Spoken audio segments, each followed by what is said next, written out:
Two, one, boom.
Welcome back, ladies and gentlemen, time travelers, people from other dimensions.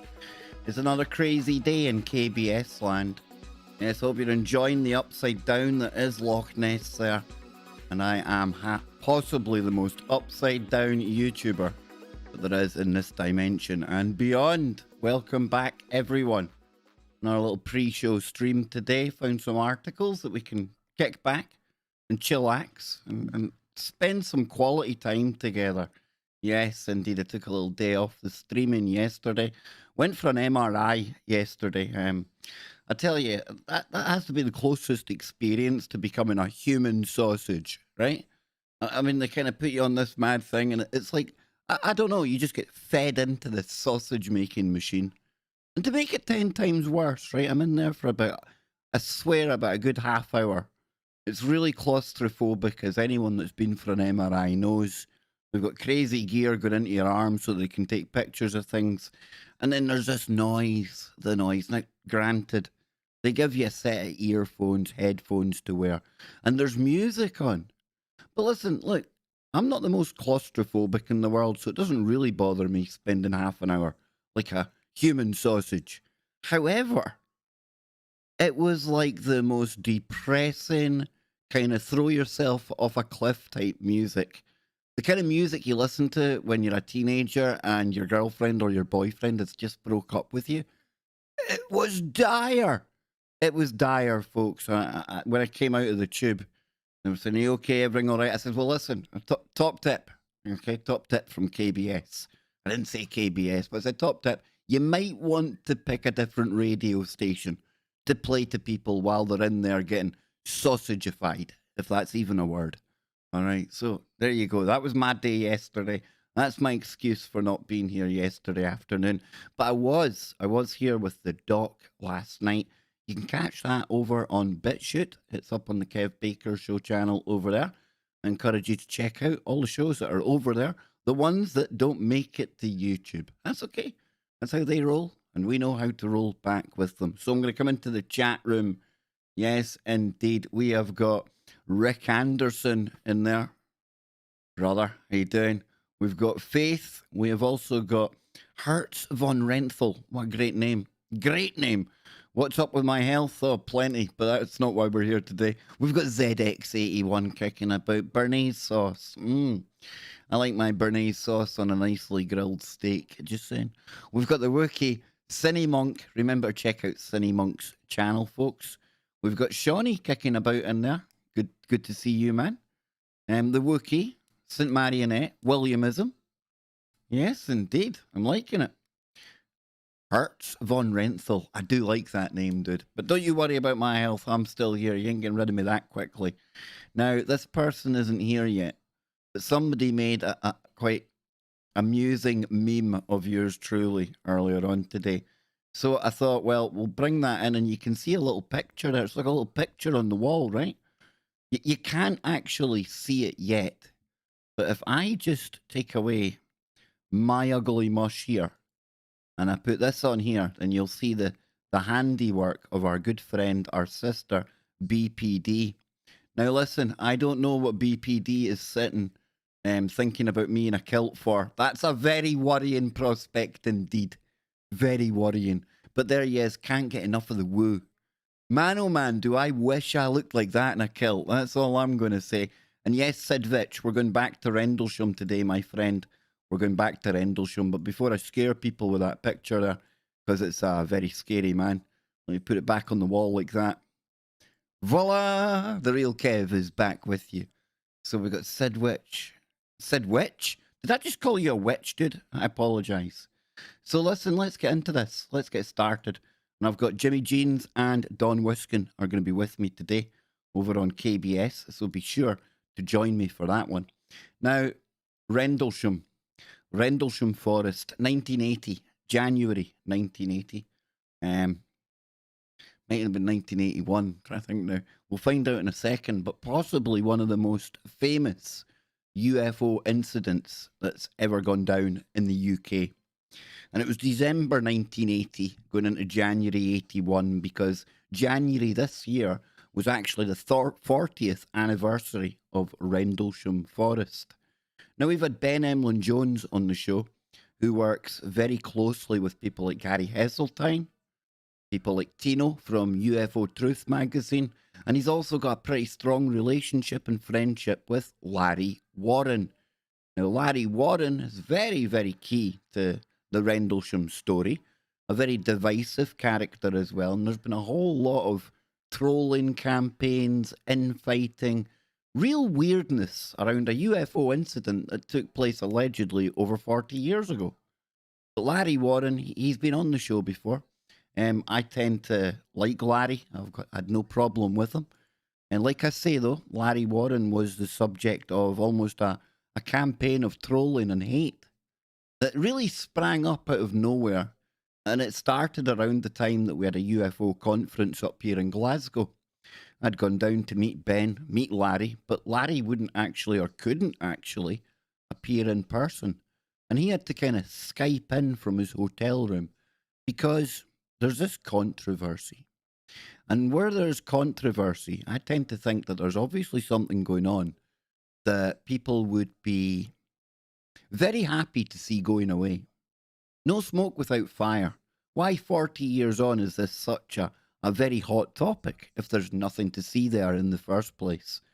Many other UFO stories, they come and they go, but they've got none of the kind of shenanigans that I've ever seen when it comes to Rendlesham. For anyone who's never heard of Rendlesham, think of a US Air Force base smack bang in the UK. Think of secret nuclear weapons. And think of a UFO incident that took place over a number of nights with a number of witnesses. Some even claim, I think his name is Jim Peniston. I think that's his name. I could be wrong there. He claims to have been right up at this craft, whatever it was, and actually writ down a series of, if I remember correctly, binary code. If I remember correctly. And there's a whole heap of stuff about this story, but a new picture has emerged. A new photograph of allegedly something at Rendlesham has emerged, and we're going to take a look at that. But before we take a look at that, let's just get the bare basics to see how well I'd done. In late December 1980, there was a series of reported sightings of unexplained lights near Rendlesham Forest in Suffolk. Now, before I forget, ladies and gentlemen, I want to thank you all for being here today. And if you're not subscribed to the channel, please do so now. Big shiny subscribe button down below. If you want to become a member and get into our member stream on a Sunday where it's more woo, more goofing off, then click the join button. But if not, please, please, please, if you care, hit that share and get it over onto Twitter, Facebook, and we'll get more people over here, okay? So it says it's become linked with claims of UFO landings. The events occurred just outside RAF Woodbridge at the East Gate, ladies and gentlemen. And there is the East Gate right there, which was used at the time by the US Air Force. Now, US Air Force personnel, including Deputy Base Commander Lieutenant Colonel Charles I. Holt, claimed to see things they described as UFO sightings. So the occurrence is the most famous of the claimed UFO events to have happened in the UK, ranking among the best known reported UFO events worldwide. It's been compared to Roswell in the United States and is sometimes referred to as Britain's Roswell. I refer to it as that because of how infamous the cases became and how long people have been talking about this, and it doesn't seem to be going away. In fact, there seems to be more and more stuff coming out, and which is really interesting, right? Really interesting. 40 years on, we're allegedly getting more information. Now, don't go anywhere because I've got a new photograph to show you. It's coming. The UK Ministry of Defence stated the event posed no threat to national security and it therefore never was investigated as a security matter. Now, let's just pause there for a second, folks. The British are saying it was never a security threat, so we never investigated, blah, de, blah, de, blah. So either the Americans told them that they knew what that was, we're dealing with it, stay away. Bear in mind, US Air Force Base might as well pretty much be US land, okay? It's like a little bit of the US right here in the UK. Military bases are weird like that. Or the Brits themselves know what was going on there, or they're just trying to turn people away from what is quite an astounding UFO story. Come back here just a second. It says skeptics have explained the sightings as a misinterpretation of a series of nocturnal lights, a fireball, the Orfordness Lighthouse, and bright stars. Now, it's not the lighthouse, folks. Okay. I've seen people debunking the whole lighthouse theory. It's quite preposterous, actually, when you start to look at it. But what's this new photograph I hear you all saying? Show us this new photograph pic, Kev.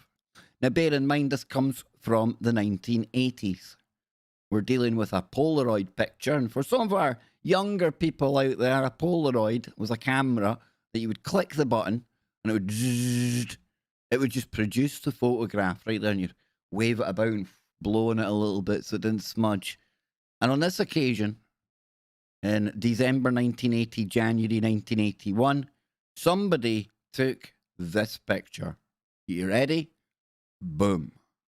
So, now, on first glance, you're thinking, what the hell? Let's take a look at the story that this comes from, folks. Another Rendlesham UFO photo has emerged. It says a retired police officer has come forward to reveal his close encounter near Woodbridge in December 1980. Now remember, I'm saying remember, this is quite interesting to me because allegedly there were policemen in the area. In fact, the much talked about Capel Green documentary that we'll take a look at in a moment here, it deals with the said policemen that are on site and witnessed something. Now, whether this is one of those policemen or not too sure. But we'll keep reading down. It says the following was submitted to the site via email, and the author wishes to remain anonymous. It says, let me take you back to December 26th, 1980, a day that would ultimately change and ruin my life forever. It was a bitter cold night, and as a serving police officer, I was on duty. I was attending to a report of a possible domestic disturbance argument in the town of Woodbridge, located in Suffolk, 7 miles northeast of Ipswich, in the east of England. I was roughly about a quarter of a mile away from Woodbridge when, for no apparent reason, my police radio was suddenly swamped with interference. It probably sounded something like this. You like that? You like that? That's pretty cool, right? Pretty cool. No problem. Move on. I got that bit. Says here, swamped by interference, static electricity, and cackling noises started to emerge from it. So I decided to pull my vehicle over to the side of the road and see if I could figure out what the problem was.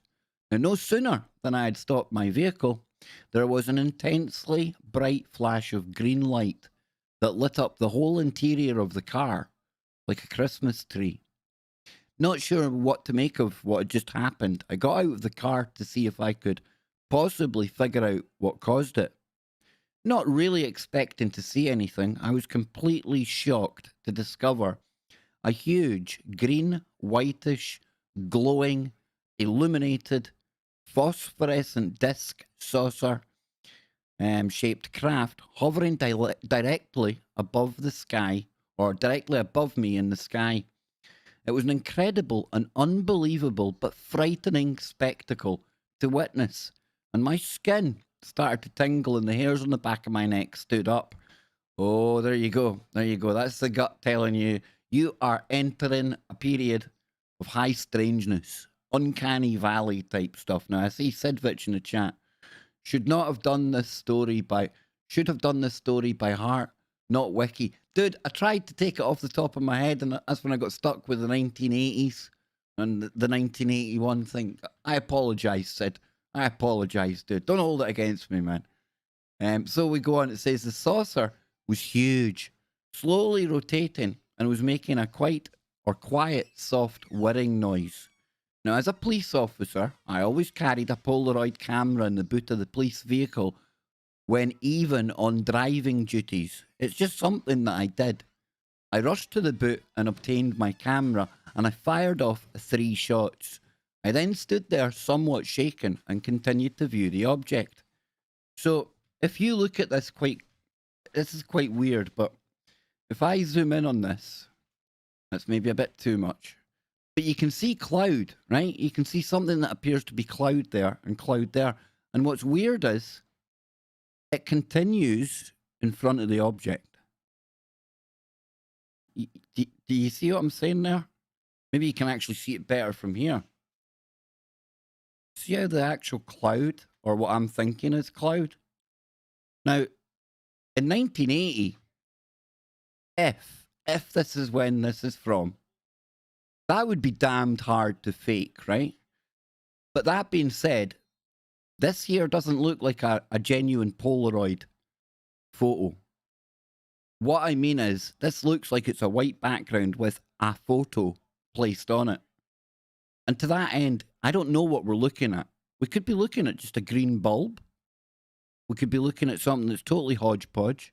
But as we go further on in this article, it's claimed that this photograph was declared 100% genuine. No funny business. But we've only got this anecdotal evidence to go on. We've only got this anonymous police officer's word to go by. The fact he is anonymous, that encourages me. It's not somebody that is looking to have their name published in the paper, per se. It's maybe somebody that did have quite a distinguished career in the police. Maybe doesn't want to be seen talking about things that maybe he shouldn't be talking about. 40 years on, potentially this guy's on his deathbed. Maybe he wants to get things off his chest. So let's go back to the story. We'll see where it goes. It could be a flash, exactly, guys. I'm not... hey, listen, I provide, you decide. We'll go through the story, and then we'll take another look at that. So, it says, the saucer was huge, slowly rotating, and was making a quiet, soft, whirring noise. Now, as a police officer, right, we had that bit, okay? He rushed to the boot, obtained the camera, done that, shaken, viewing the object. So, after what felt like an eternity, but was no more than just over a minute or so, the saucer suddenly and without warning soared up high into the night sky at breathtaking and phenomenal speed, and was literally gone and out of sight in a nanosecond. I was left standing there thinking to myself, what the hell just happened? So 2 of the photos came out completely fogged and showed absolutely nothing, but luckily one came out almost perfect and showed the saucer in all its glory. I have included that original and untouched Polaroid with my email. Now, the time of the sighting was precisely 1:55 a.m. I like that. He's probably written it down in a little notebook. It's what police do, right? It really was like something out of a Star Trek movie. And to be honest, words are inadequate to even begin to try and explain just how fantastic and how mind blowing this encounter was. And the colour of the saucer. It was like no other green that I have seen. The photo really doesn't do it justice, and don't get me wrong, it's a wonderful Polaroid, but to see that saucer hovering in the sky and the sheer size of it and the phenomenal speed at which it departed, the two simply don't compare. And it was a truly mind blowing experience that no photograph could ever capture. He's a good writer. Whatever's happening here, it certainly sounds like he's describing something genuine. Sounds, I don't know. I had a very difficult time coming to terms with what I encountered on that December evening. Back then in 1980, there was no one to turn to. It's not like it is today, what with the internet and a simple click of a few buttons and you are instantly online talking to support groups, etc. It just wasn't like that back then. Plus, I've never wanted to tell anyone anyway. I mean, would you? And especially being a serving police officer, it just simply wasn't an option. So I filed it away in the back of my mind and tried to get on with my life. That wasn't to be, though. Soon after the encounter, I started to suffer with anxiety and panic attacks and clinical depression. I suffered terrible and frightening nightmares also, and it wasn't long before things started to destroy my marriage. I took time off from work, but it didn't help. All I did was drink myself into oblivion and sleep all day. Eventually, I confided in my wife and decided to seek professional help. I ended up in therapy. I had a psychiatrist. I was on antidepressants, ain't we all, mate? This whole UFO encounter turned my life upside down, and eventually, I had to leave the police force on medical grounds, and unfortunately, I have never worked another day since.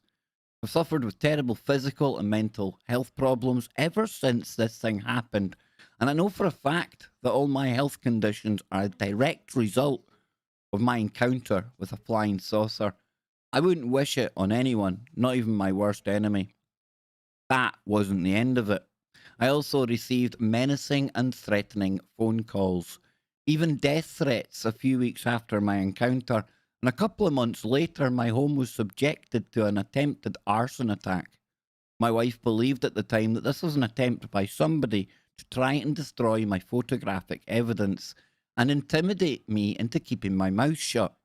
It certainly was a very unsettling and frightening time.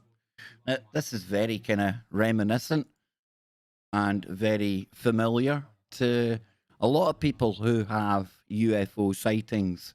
And you know me, big fan of John Keel, the Mothman stuff, but the Mothman doesn't do that whole story justice because you come to find a lot of people who encounter a UFO, for example, will find strange things happening to them in the weeks and months afterwards.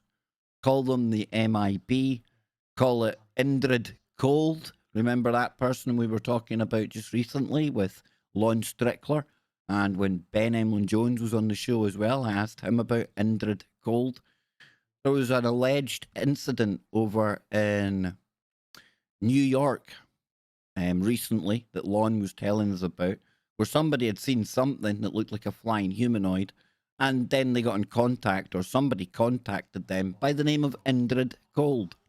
Now, that's an alleged alien, weird, mysteriously vanishing guy from way back at the time of the Mothman in 1960s. So back to this story here. I digress. I can tell you this also. Several days after my encounter, a very good friend of mine who was a high-ranking senior police officer, bring back the story here. Let's see. Here we are here. Told me that he was visited at home by three men claiming to be military intelligence. And he said he was simply told in no uncertain terms that if anyone mentions the word UFO, then simply tell them they probably saw the lighthouse and simply tell them it was faulty at the time.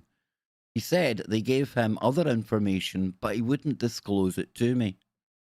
I also heard quite a few strange tales from members of the public in the months that followed my UFO sighting. None of them were ever reported for fear of ridicule.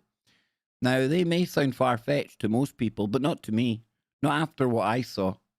One man told me that on the 28th of December at 3 a.m., he was awoken by his dog barking furiously at the back kitchen door. He said he opened the door and there was a small, glowing orb hovering around his back garden. He said the orb shot off and his dog chased after it. Suddenly it went silent, and when he got around the corner of the garden, the orb had fled, and all that was left of his dog was a gooey puddle. 2 seconds, folks. 2 seconds.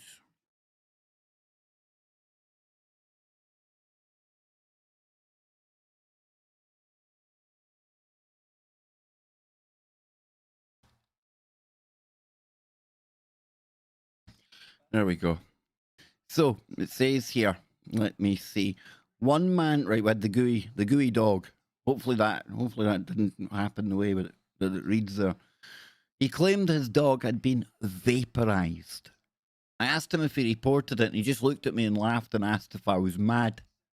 One woman told me that on the 26th of December at 2:30 a.m, she woke up and found herself in a forest, staring at a glowing pyramid surrounded by several small humanoid entities. And within seconds, she claims she was suddenly back in her bed. Now, I could tell you more incredible stories I heard, but maybe one day, when I have more time, I will. Now, we're nearly at the end here. For all of those individuals out there who simply think that the Rendlesham Forest UFO was nothing more than a flying lighthouse or can be explained away by some other ridiculous explanation, let me say this. Spare a thought for all those who were caught up in this. It was real. It happened. Fact. End of story. Hopefully one day soon, and especially within my lifetime, I hope that all the information the government has, including photographic evidence, is released and made available to the general public, as we all have a right to know the facts and the truth as to what really happened in Rendlesham Forest. I can't mention any names or say too much, but a very trusted source told me that there are still many witnesses to come forward with their evidence. That person also told me that everyone thinks that the visitors were looking for nukes. They told me that this is complete nonsense, and the true explanation is that the visitors had boots on the ground and were doing something in the forest, still yet unknown, and one of their team was captured, killed, bagged and tagged by the military and shipped out to a secret location for analysis and to be studied, and that's the reason the visitors were seen for several days, at one point shining beams of light down as if they were obviously looking for one of their own. It makes perfect sense when you think about it. Why would a biologically and technologically advanced race of extraterrestrials capable of interstellar and probably intergalactic space travel be interested in such things?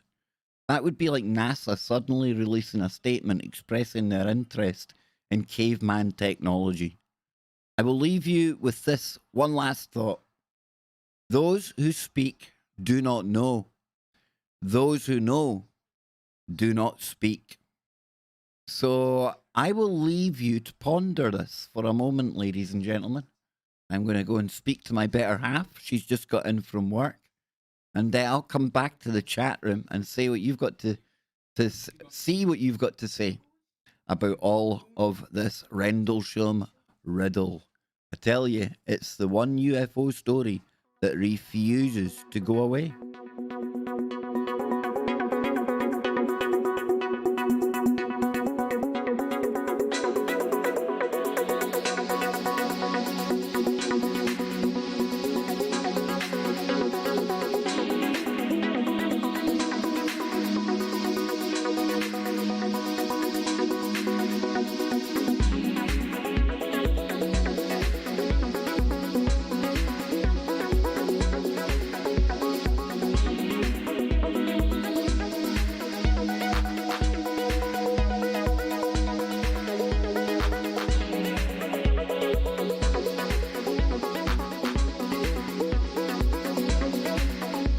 So in the chat room, we've got Marky Boy. Hey, Mark. Says, MUFON are awful. Agreed. Dolan and Dark Journalist, better. Love Dolan, dude. Dark Journalist, he used to be awesome, but he gets a bit too political for me nowadays. Did Kev do the roll call yet to see if we were all present and correct? Yes, you missed it, Geraldine. Well, you did miss it, but you're here now, so I've given you a shout out. We have got Dark Journalist is awesome from Jungle Hip. Yeah, when he's doing the UFO stuff, I do like listening to Dark Journalist. I admit that, definitely. It was not the lighthouse, definitely not, dude. That's like one of the more ridiculous claims that came out of this whole thing, right? ZX is telling Marky he's out of touch with it all. It's a mess. The whole of ufology is a mess. As somebody who's always liked talk of UFOs and what we're now to call them UAPs, right? That's the new nomenclature, the jargon that the Pentagon allegedly use. And we've got this document that's going to be released in June and everyone's getting all excited. But bear in mind, it's going to be declassified information. And by declassified, in other words, there's not really in there that's much a problem anymore. Nothing to see here. Or what are they trying to convince us of, though? That's what's got me talking about the disclosure debate time and time and time again with Ben Emlyn Jones. But if we come back to the chat room, let's see what they're saying. It's a freaking glass ball. I don't know if it looks like a glass ball. I don't know about a glass ball when you zoom out. I don't know. It's allegedly meant to be above him. Allegedly. Like I say, I don't know, folks. I'm not here to try and convince you that this is a thing. I don't know. We come further down. There is a bit at the bottom. Update from the author.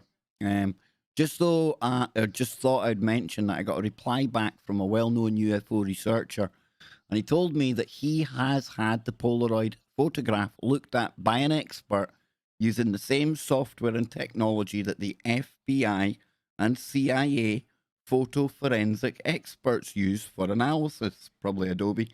He told me it came back as clean as a whistle, completely untouched, not even one pixel. And if it was a manipulated image, that software would have detected it. Now, he said it is one of the best he has ever seen. Something else he pointed out, which I have never seen or noticed in all the years of looking at that photo, was that he was told that the clouds are actually in front of the saucer, which would make it very high up and massive and would be impossible to fake with a Polaroid. Thought I would update you. He is correct if you look closely at the saucer, or whatever it is obscured by clouds in certain areas. Now, you could do that potentially with, if you had a green kind of lamp, for example, and maybe you had, I don't know, hot water, steam coming up. Could you reproduce this effect? When it comes to still images, it's very, very, very hard to discern what we're looking at. It's interesting. Does it prove anything? Not by my standards, but hey, who cares what I think, right? Because in the end of the day, I provide, you decide. I think it makes an interesting addition, an interesting twist, a new chapter, perhaps, to the Rendlesham story.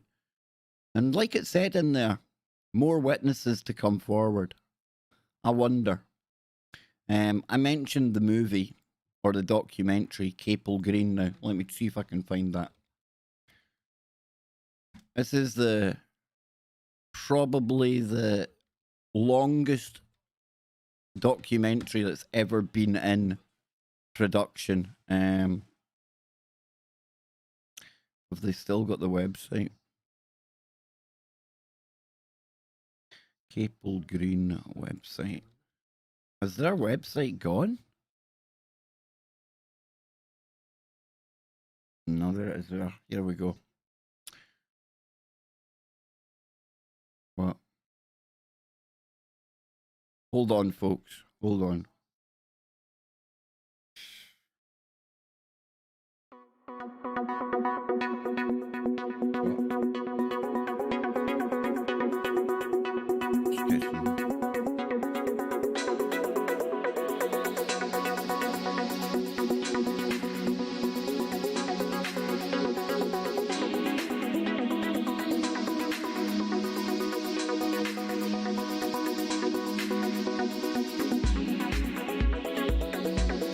There we go. We're back, folks. We're back. We're back. Where are we? Where was I?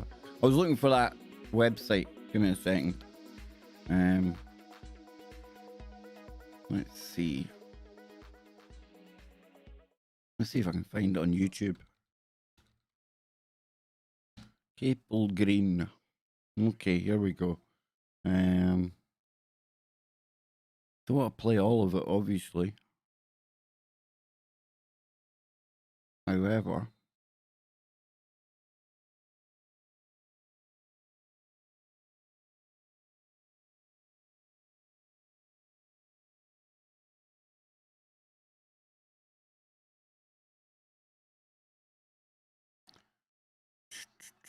let's see.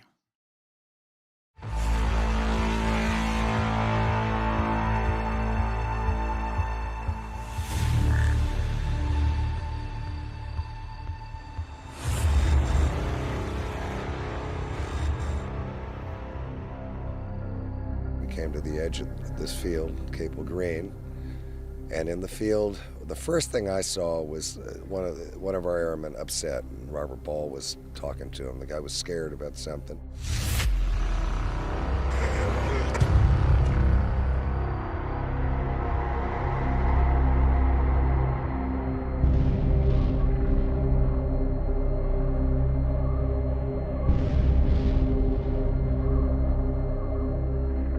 Now, obviously, you've seen Larry Warren there. He's the guy I was talking about to begin with. One of the security at the Air Force Base. Into this field, what I could see was a 50-foot diameter, approximately, glowing mist on the ground.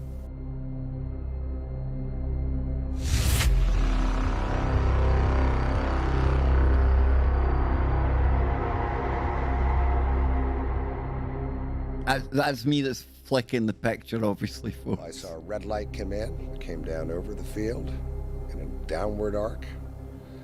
Okay, let's stop it there, because he says he sees a red light coming down into the field.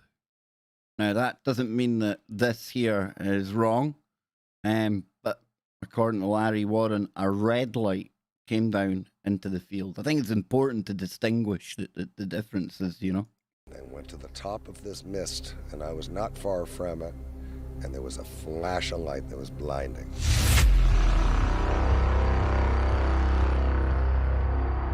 All of this is being filmed, and in the place was a triangular, delta-shaped machine, object, craft.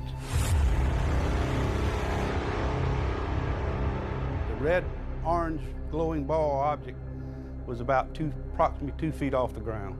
I cocked and locked the M60 machine gun.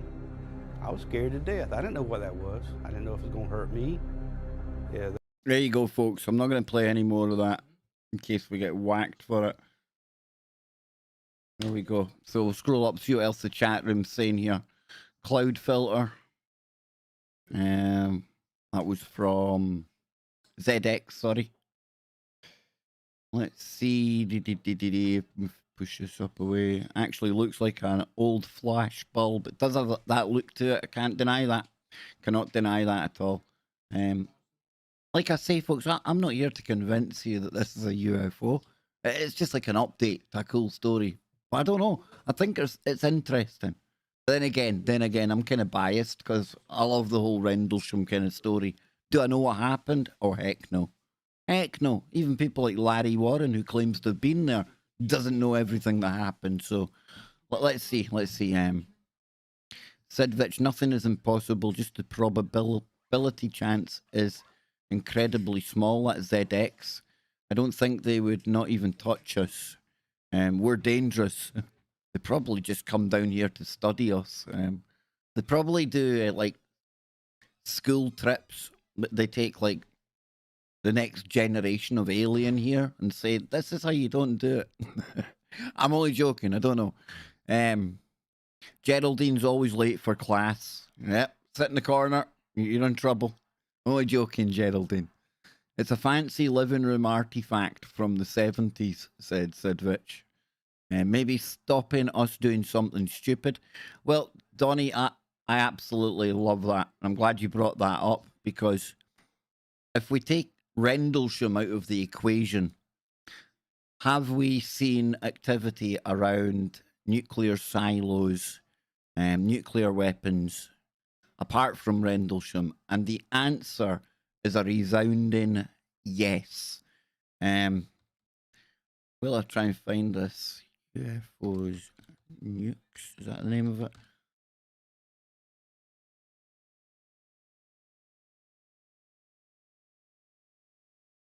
Okay, that's History Channel, and for me, they're like soft disclosure, right? Or are they? Or are they feeding us 90% truth and then blowing smoke up our tuchus for the other 10%? But here you go. Why have there been so many UFO sightings near nuclear facilities? Started in the 1940s near A-bomb development sites, and more recently something has been stalking nuclear carrier strike groups. I'm going to put this in the chat room. You know, when you think about it, or when I think about it, and I think about nuclear power, and more importantly, or more specifically in this case, nuclear weapons. You know, when we started that kind of technology and smashing atoms and, you know, recreating or trying to recreate the kind of thing that you see going on in the sun, you know, did that on some level set alarm bells off somewhere else? Let me try and explain that better. And it's purely sci-fi stuff because I don't even know if what I'm about to mention even exists. But I watch too much Star Trek, right? And they talk about subspace. And if there is such a thing as subspace and we're setting off nukes and smashing atoms and creating portals into these other dimensions and possibly subspace, does that register somewhere with a civilization that has technology that knows all about that kind of stuff? Very, very advanced compared to us. And is that what alerted them? Did they start to realize, oh hell, oh heck, the monkeys down there, the shaved monkeys in the playground, have only gone and started playing about with the most dangerous type of technology known to man, right? Do they know how perilous this kind of stuff is? Have they watched other civilizations come and go in a nuclear Armageddon? You got to take into account the age, allegedly, of the universe. And I often like to think about how there might have been other civilizations on other planets out there, way out there. I don't know, but if they followed a course or a path similar to us, and science holds true, the same science here is the same science that exists on this other fictional world I'm talking about, then if they eventually got to a stage where they were creating nuclear weapons, how many of them then went the whole way and wiped each other out? Maybe this is a known thing with our space brothers and sisters. I don't know. So, Donnie, I'm glad you brought that up. I'm glad you brought that up because I think that's kind of, it's good to think about. Again, this is another thing in ufology. It's very kind of subjective, right? I mean, it's very much, we can only really offer our opinions, and we get given things like photographs that really, in the end of the day, prove nothing. So I like to talk about these things. Do I think they'll arrive here anytime soon? They could arrive anytime, right? I mean, if they're out there, they could arrive anytime. I think they're on their way in. Only if they're good ones. Only if they're Nordics and they look really, really nice. And then, and only then, ladies and gentlemen, I will be ready to take one for Team Humanity. I'll be the first one on board that craft. I'll have my trousers at my ankles. I might even wear my kilt, and I'll say, probe me, for in the sake of mankind, or is it person-kind? It's one small probe for man, but it's a bloody huge probe for Kev. That's all I'm going to say. I'll be back in a moment to wrap this up, folks. But you have been a blast today. Let me know what you think out there in Chatland. I did have other stories to get to, but I think time has caught up with us. I've got one quick one we can get to, and it's an update on what would happen if you found yourself in a different universe. Well, what would you do? We'll get to that in just a moment, and then I will get to getting ready for Dawn and Jimmy. Oh yeah.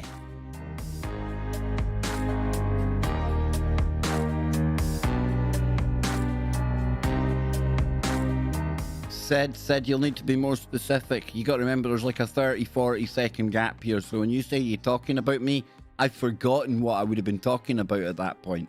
So you're going to have to remember. And in my mind, no, I'm not talking about anyone specifically, unless I mentioned Donnie. I was being specific there, I think.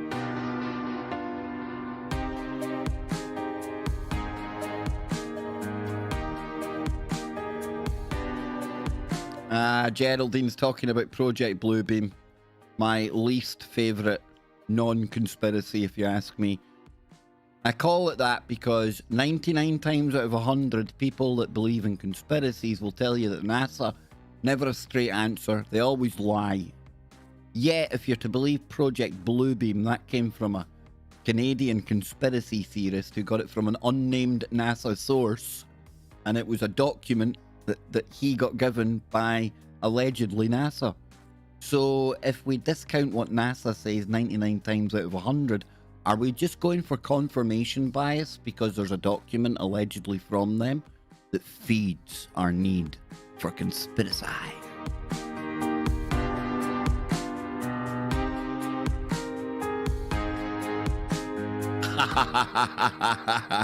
Sidvich. Now, as much as I like you, brother, as much as I like you, I would not let you probe me with fingers, probes, or anything else.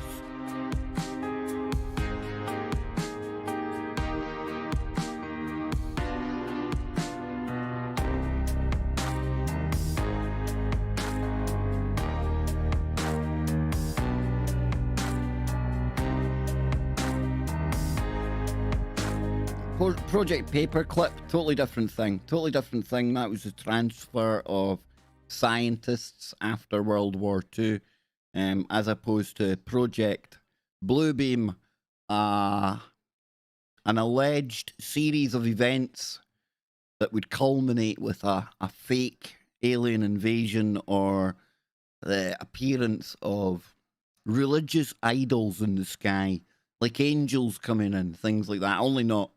It'd be holographic. Hey, listen, if people like Project Bluebeam, that's cool. Don't let my opinion on it slant you any way whatsoever. I just find it interesting that anything else that comes from NASA, people roll their eyes and go, oh, God, he's talking about NASA again.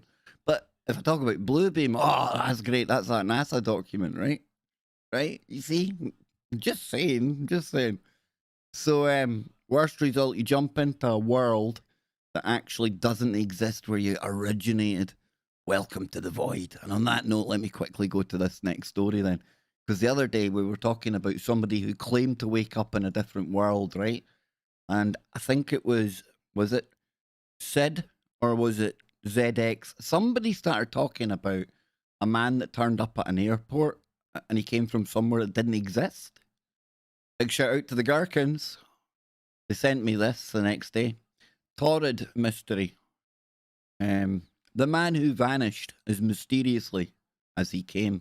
The man said that his country had been in existence for 1,000 years, and that was a little puzzled why his country was called Andorra on the map. So it says New Delhi. It was 1954, July. Hey, big shout out to the July people. When a smartly dressed man arrives at Hidena Airport in Tokyo, Japan. Much like other passengers, he makes his way to customs. But whatever happened from this point onwards left all puzzled and concerned. When questioned by the customs officers, the mysterious passenger said that he was from Torrid, also referred to as the Torrid Mystery, or Torrid. That's got to be Torrid, right? The mystery man claimed that it was the third time he was visiting Japan from his country. But to the surprise of the officers, they couldn't find any country named Torrid. The primary language of the man, described as Caucasian, looking with a beard, was French. However, he was purportedly speaking Japanese and many other languages as well. Officers were perplexed because they had never heard about any such country. The passport of the man was issued by, of course, the Torrid. The passport looked authentic, but the place was not recognised. So the man was then given a map and asked to point out his country. He immediately pointed to the area occupied by the Principality of Andorra. Now, Andorra sits at the border of France and Spain, and they've got a really crap soccer team. Even Scotland beat them. The man said that his country has been in existence for 1,000 years. Okay, we got that. The man argued with the custom officers for long and refused to give in. So it says he was also carrying currencies from different countries, probably because he made several business trips. The mystery man shared other details like the company for which he was working and the hotel where he stayed. Officials find out that the company which he mentioned existed in Tokyo, but not in Torrid. Similarly, the hotel he mentioned did exist, but the hotel employees informed them that no such booking was made. This prompted officers to take the man in custody for further interrogation. Officers were suspicious that he might be some criminal and confiscated his documents and personal belongings. The officers put the mystery man in a nearby hotel while they conducted their investigation. This is where it gets weird. To ensure that the mystery man didn't escape, 2 guards were placed on the door. It must be mentioned that the hotel room in which he was staying only had one entry and exit point. But to everyone's surprise, the man vanished the next morning. Not only that, but all of his personal documents had also disappeared. A search was launched to find the man, but in vain. The thing that was troubling investigating officers was that he was put in a room high up in the multi-story hotel building with no balcony. Some people argued that the mystery man was indeed from Torrid, but the company happens to be in another universe. And the country happens to be in another universe, and somehow passed through a parallel dimension and ended up at the Hadena airport.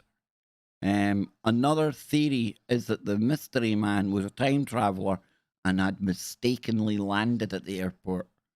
Now, above all this, there are people who claimed that this is just an elaborate internet hoax, and it certainly could be. But there's somebody else online that I know ZX watches. I've had him on the show as well, and it's Christopher Anatra. Chris Anatra is a very interesting guy because he's a quantum businessman. Let me pull him up here before I need to get away. Quantum businessman. There we go. That's this channel here. Now, he's got a theory that, just like that story said there are time travelers coming and going. And they do use airports. I provide, you decide. I've been saying for a while I need to get Chris back on, so I'm not going to bore you by repeating that, but I need to get Chris back on. And I hope you've enjoyed our little rundown of UFO woo, a little bit of a mystery man coming from another verse and then disappearing again. Did the security forces come along? Did the men in black, the fringe police, those guys out Fringe? Remember that TV show Fringe? Remember? They were all named after months of the year, the baldy dudes who were like the men in black, like time cops. Did they come and lift them? Did the time cop come and get them? What happens if you end up in a different reality? Are you pursued by interdimensional custodians? I don't know. I don't know, ladies and gents. I like to think it's a bit like Star Trek, and the real Q will come and save the day. And on that note, ladies and gentlemen, I am out of here. I'll be back in 14 minutes over on the Kev Baker Show podcast on Truth Frequency Radio with Don Wiskin and Jimmy. And then it's Jimmy in hour number 2. And he's got a book and some deep woo for all of you. Remember to hit like, hit share. Show me you care, and I'll be back tomorrow, same time, same place. But if you can, head on over to the Kev Baker Show. It's going to be a doozy.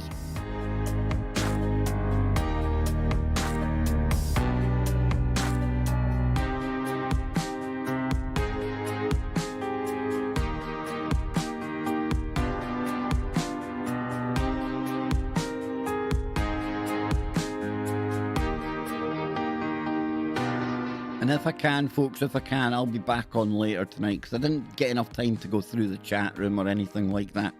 Bit of a rush now, so apologies for having to rush off. I've only just realised the time. I've got 10 minutes until the show. Bang. Oh, BPD, you missed your meme. I made your meme famous again. Well, I made it famous. I could put it up now if I could find it. I can't even find it anymore. Where's it going? There it is. There you go, folks.